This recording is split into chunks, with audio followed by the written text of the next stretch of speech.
play in No Exit. I've seen you at the pub. What's your name? Serey. They poured you a beer from the pitcher, and you talked in your soft voice to all of us.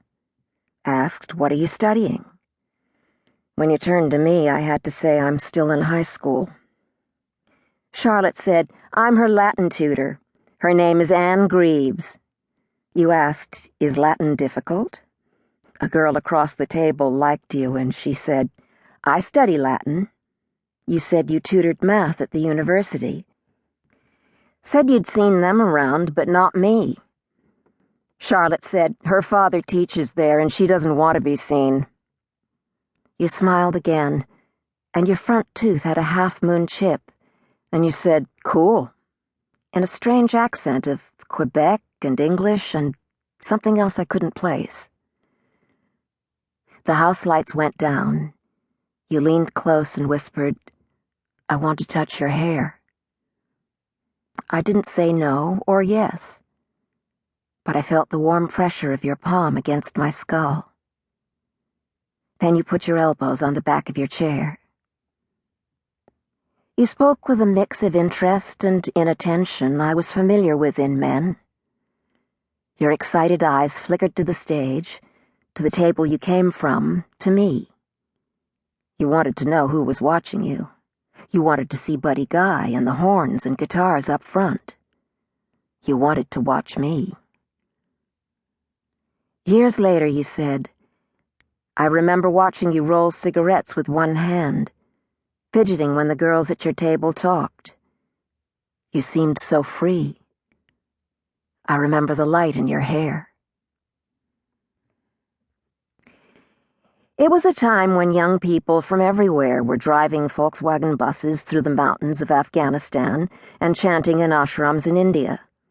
But boys like you weren't hippies, or peaceniks, or backpackers. Colonized boys like you had always been sent abroad to study. You had been away for 6 years, and you had learned to be at home in 3 languages, to navigate the manners and peculiarities of the West. Your education was mathematics and rock music. You knew functions and relations, and your musician friends sang against war and had love-ins for peace. It was a time when young people believed the world could be borderless, like music. All this was naive, looking back. You were 5 years older, and you spoke a language I had never heard. And there was that animal feeling, the smell of your leather jacket, the quiver in my stomach, Buddy Guy's voice, and your breath on my ear. Years later, you said, do you remember in those days the shock of an Asian guy with a white girl, or a black with white, or a French with English, all of us pretending nothing was forbidden? I never had the courage to ask a white girl, until you, that night at L'air du Temps. Buddy Guy walked out for the last set in a green jacket that he took off while he played, hammering and pulling and bending strings with his left hand as he shook the right arm free, his right hand fingers plucking and picking so he could shake off the left sleeve. His jacket fell to the floor, and he grinned out at us when we clapped at his clowning. His mother had died that year, and he said he was going to get a polka-dot guitar in her honor, but he didn't have it yet. He played sounds he had heard other places and other times, horns and fiddles, concocting a New Orleans gumbo, a little of this, a little of that, paying homage to Muddy and BB and Junior. And then he got down to his own work.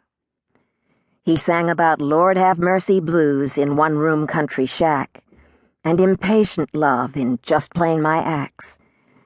And with that great big charming smile he sang Mary Had a Little Lamb, and about asking for a nickel from an angel, and about strange feelings and broken hearts, and with a shake of his head about women he could not please, but we all knew he could please anyone, and I wished the lights would never come up. You put your muscled arm around my shoulder and pulled me close, and you asked in a soft, soft voice, can I take you home? A few people were dancing on the sides.